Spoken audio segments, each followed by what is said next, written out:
Welcome to the 2025 Fresno Hard Pan Classic. Once again, we are raising money with this for the Greater Fresno Parkinson Support Group. We're sponsored by Legacy Disc. Legacy Disc is back for the 11th year we've worked with them. Really appreciate their support through the years. Pilot SC Fuels has been a sponsor for a number of years now. They've really come through strong for us. Really appreciate them.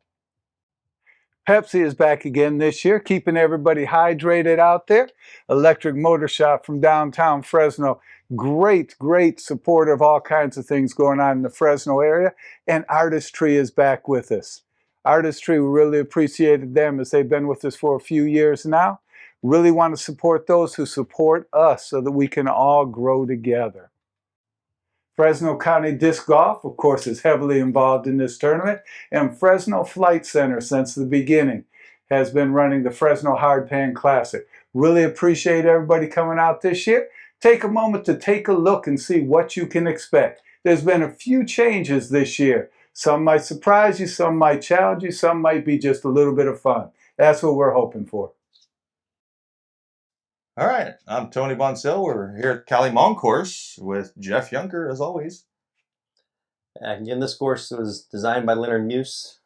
I don't remember what year he did it, but it's, what, 3 years old now? Something like that? Yeah, and as everybody knows, Leonard did a lot of designing in the OTB. Correct. So we just had a major there, which was kind of cool. Here we go, hole one. 348 feet, par 3. I take the hyzer over the bathroom. What do you throw, Tony?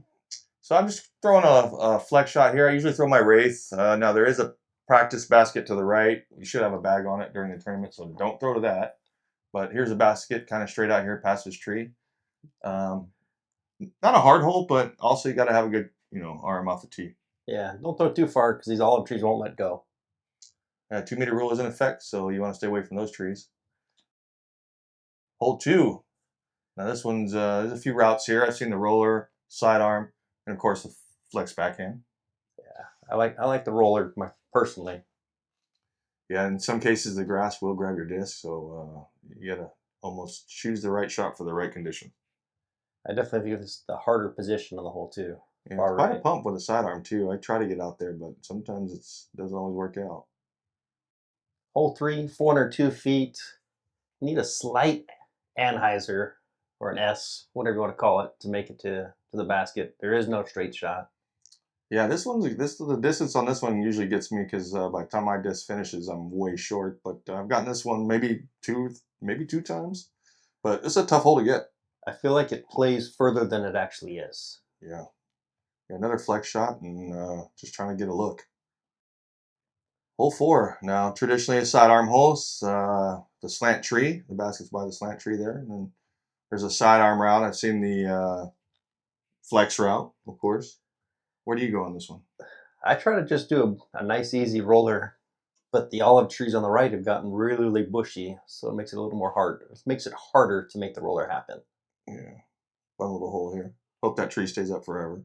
Heck yeah. Hole 5, bombing hole. Let her rip. Yeah, 697 feet, par 4. Yep, just get it out here and then give yourself a good look for the second, which is still a pump for most of us. Yeah, I can't wait till these little trees get big because this hole is going to become nasty. Yeah, this is a good tester of the arm right off the bat. 2 good shots, and it's definitely a doable 3. Yes, I agree. As an open player, you want to get this hole. You feel bad when you par it. Yeah, now hole 6, the Mando is going to be the tree right here by the drone here, not the little one to the right. Not the pine. I know on the sign it looks like that, but it's going to be that first tree right there. And this one, you just make that Mando and get it out here, penetrate as far as you can, and then of course, hopefully these trees don't interfere with your second shot. Yeah, this is all about your footing for your second shot. Not many people can get all the way there in one, with a tight opening at the very beginning. Yeah, good hole for the big arms. Again, this is for the open. You need to get a 3. You get a 4, you're losing strokes at the field. That's true. All right, hole 7. What do you do on this one, Young? I'm throwing the big hyzer. If the wind's going big, I'm actually going outside the right tree. But if it's not really big, I want to cut through the center. Yeah, this one's another pump. Again, for some of us shorter throwers, we just got to put it out here as far as we can and try to give it a look. And again, when these trees grow, this course is going to get fun. Oh yeah. Well, we need it because we lost some trees, so it'd be good to get a few back. Right. This is one of my favorite holes on this side, hole 8. Nice little forehand hole, or you can throw up the tunnel. Or the outside with a roller. Roller too.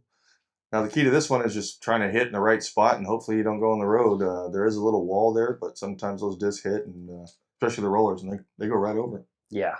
So this wall Tony just talked about, there is no wall to the right until the very end of the turn. And then you'll start to see the wall. So if you're throwing a roller or a sidearm, you can skip out with no protection. Yeah, roller long here is probably better than roller short. Yeah. That's for sure. I try to crash the wall with my roller. Hole 9, pretty basic little hole. This one's a must-get, I think, as well. Yeah. It's pretty simple, easy hyzer. Just got to watch these low hanging limbs there. If you get past that and with a little angle on your disc, it skips right to the basket. Yeah, especially with this grass being dead right now, you're getting really good ground play. That's why they call it the hard pan, I guess, right? Yeah, starting to turn that here. All right, another big bombing hole. This for me is a massive roller. It's a par 4. I actually try to hit my roller at the base of these trees. Yeah, I've seen you do it. You get all the way up there and you're looking at eagle. Yeah. No problem. I have eagle discs a handful of times. And for me, I'm just trying to put a shot out here by these trees somewhere and just give myself a nice easy upshot with a little skip and tap in for 3. There is a big S. You just got to miss the tree on the right here coming up. You don't see this one from the tee pad, so you think you made the window and all of a sudden your disc hits the ground. There is a hidden tree. Yeah, these low hanging trees, you got to really follow through nice and smooth on this upshot. Basket's back here in the trees, circle of trees back here. I know I've said it a lot, but these par 4s, if you're pro, you need to get 3s. These are not challenging par 4s. These are kind of gimme birdies. I agree. Don't want to give these up because most guys in the MPO are definitely birdieing these things. Hole 11, another fun little hole. This one's off to the left, just past the little maintenance gate area here, I guess. Don't be in there because that is OB. 100%. Forehand roller, or well, like the forehand rollers, I've seen that. I've seen just little skip shots, but easy hole. Yeah. This hole actually saddens me. We lost a key tree literally right here that blocked this fairway a little better. Yeah. Now it's kind of like it's a little more open. It's a hole. It hurts. We need to plant a new tree there just to make this hole a little more challenging. Yeah. Now that I said I'm probably going to 3 it or 4 it, but I still want the 2. You heard that here first, boys. I like this one. This one we missed it. We're missing that tree off the tee that fell right by the tee pad, but still a nice little hyzer out to the right. Just avoid that big tree right there. This will be an island. Everything outside the island is a bunker. You'll play it where it lies this year. With a stroke penalty. Yes. Hole 14, pretty basic. It's straight ahead. I mean, everybody's played this hole. Yeah. Just try to get out here, a little flex shot, and hopefully get a good skip. Now this dirt, sometimes it's soft, sometimes it's hard, right? I agree. It's a fun little hole. Hole 15, another great long hole. Now this one, that low hanging branch right there, you just try to get out here. You might see some rollers off the tee. I personally don't mind the left side or right side, as long as I get left or right of that bathroom there. Yeah. There is a hyzer route. You can avoid the trees, but also if you can get left, there's a route up there too. Yeah, you don't want to be straight. You need to pick a side, left or right. Yeah, and these trees are low hanging, so you want to avoid that if you can. Otherwise, you're tapping in for maybe a hard par. Yeah. This is kind of a signature hole. Hole 16, it's pretty dang technical. Everything in the way. You need to pick a left side, right side. I throw a roller. I feel bad if I don't do this, but I don't feel too bad when I 3 it because how much stuff is in the way. Yeah, I typically go sidearm here and just try to get a skip, just missing trees, and hopefully it's close. Almost aced this last time I played it, so great little hole. This is the castle hole. We are playing it as a par 5. It's still a tough hole. You want to get out here off the tee, just somewhere in the open here. There's a right look and a left look. If you got a big sidearm, you can definitely look at the left side, which I usually do, but depends on my tee shot. Yeah, this is definitely a two-part hole. You get to the opening, and then you got to pick a lane. Yeah, but playing as a par 5, I feel like it should be pretty simple. I feel like everybody should be looking at a birdie on this one. Some of those big arms, definitely an eagle. When you do for this, you feel like you birdied it. Yeah, that's true. Hole 18. Oh, I like this hole. One of my favorites right now. I 100% agree. I've been trying to do this for 3 years, and we always had our players party in this tennis courts. Yeah. So this year we moved it just to be able to have this hole in play. So we are not going to this basket you see right here. This is playing as a par 5. So the shot off the tee is you just want to get out here, give yourself either a look at going across for 2, or you got to lay up to this wall right here and avoid this concrete area, which I think used to be the tennis court or something like that. Yeah. So this is playing as a hazard, right? Yep. So if you end up anywhere on this concrete, you throw it from where it lies with a stroke penalty.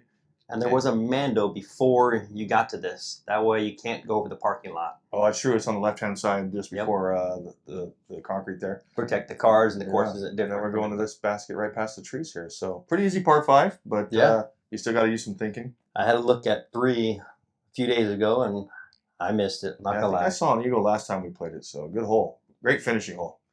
And there it is. That's your Cali Hmong setup. And thanks again, Jeff. It's always fun, Tony. We want to thank our sponsors. Go Putter Go.